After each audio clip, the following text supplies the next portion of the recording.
누군가와 대화를 할 때 왠지 나 혼자 얘기하는 것 같을 때가 여러분 있죠. 그것은 상대방의 마음이 딴 곳에 가 있기 때문입니다. 그럴 때 우리는 참 내가 무시받고 있구나 라는 생각이 들어요. 우리 자신도 다른 사람들의 이야기를 건성으로 들을 때가 있습니다. 여러분, 마음이 중요합니다.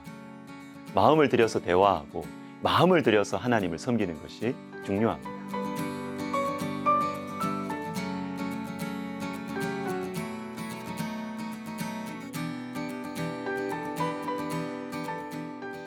스가랴서는 구약 성경 마지막 부분에 위치하면서 구약과 신약을 연결해 줍니다. 두 가지를 말씀드리겠습니다. 첫 번째, 돌아오라입니다.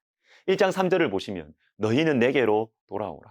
자, 이 돌아오라는 말씀은 성경에 자주 나오기 때문에 그냥 그런가 보다 이렇게 넘어갈 수도 있어요. 그러나 스가랴서가 언제 주어진 말씀인가를 알게 되면 오늘 본문의 돌아오라가 심각하게 다가올 수 있습니다. 자, 스가랴서는 여러분 포로 귀환 후에 돌아온 후에 주어진 말씀이에요. 스가랴 선지자는 학개 선지자와 함께 포로지에서 예루살렘으로 돌아온 하나님 백성들을 격려하여서 성전을 재건하도록 하는 데 쓰임받았던 선지자들이에요. 그러니까 포로에서 고향으로 이미 돌아온 사람들, 벌써 돌아온 사람들에게 또 돌아오라고 오늘 본문이 말하고 있다는 것입니다. 무슨 의미입니까? 몸만 돌아오지 말고 마음이 돌아와야 한다라는 것이죠. 말라기 1장 10절을 한번 읽어보겠습니다. 만군의 여호와가 이르노라 너희가 내 제단 위에 헛되이 불사르지 못하게 하기 위하여 너희 중에 성전 문을 닫을 자가 있었으면 좋겠도다. 여러분, 이 헛되이라는 말씀에 주목해 보십시오. 이게 뭡니까? 예배를 드리고 있어요. 겉으로는 찬송도 하고 헌금도 하고 다 해요. 그런데 마음이 없는 것입니다. 마음이 떠나 있어요. 그래도 찝찝하니까 예배는 드려야 되겠고, 그래서 헛되이 예배를 드리는 것입니다.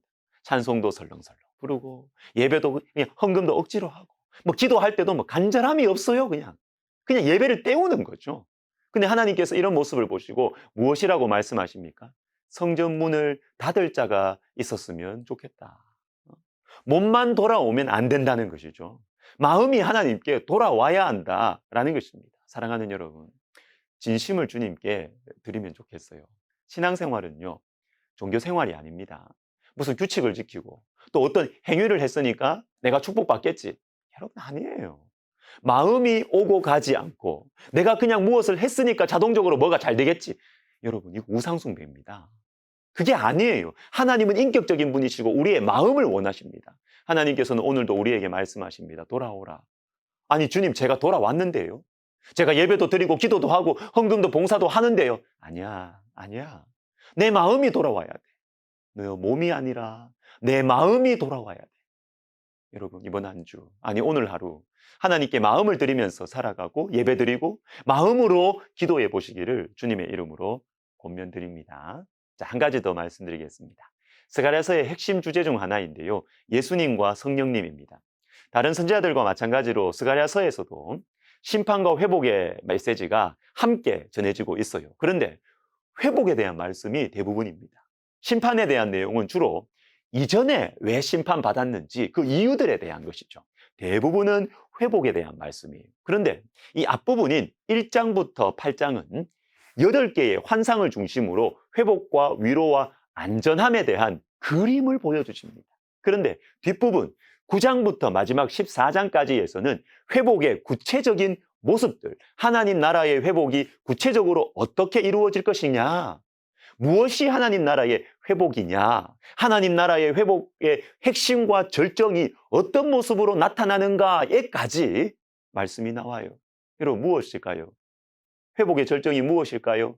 두 구절을 제가 읽어드리겠습니다. 9장 9절과 12장 10절. 시온에 따라 크게 기뻐할지어다.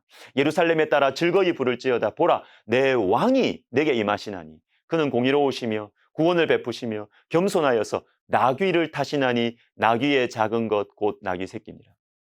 회복과 안전을 이루어 주시는 왕에 대한 말씀인데요. 이 왕이 나귀 새끼를 타고 있습니다. 누구죠? 예수 그리스도. 예수 그리스도. 또 12장 10절도 읽어드리겠습니다. 내가 다윗의 집과 예루살렘 주민에게 은총과 간구하는 심령을 부어주리니. 이게 뭡니까? 성령의 역사, 성령의 역사. 여러분, 완전한 회복과 안전은 예수님 안에 있다는 것입니다. 성령님 안에 있다는 것입니다. 여러분, 예수님 안에 있을 때 안전합니다. 성령님과 동행하고 있을 때 안전해요. 누가 나를 커버해주고 내가 많이 가지고 있어서 안전한 게 아니고 예수님과 성령님과 함께 하고 있을 때 안전하고 회복이 가까이 있는 것이에요.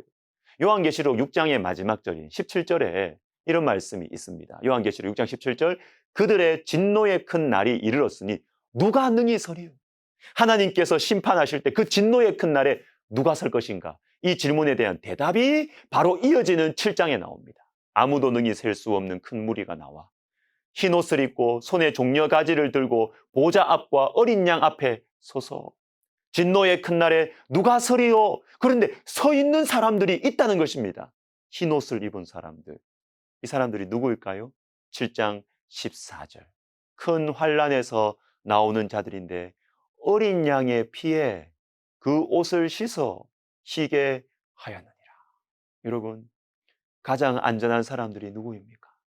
진노의 큰 날에도 설 수 있는, 망하지 않고 설 수 있는 가장 안전한 사람들이 누구입니까? 돈 많이 가진 사람들입니까? 집을 많이 가진 사람들입니까? 도대체 누가 가장 안전합니까?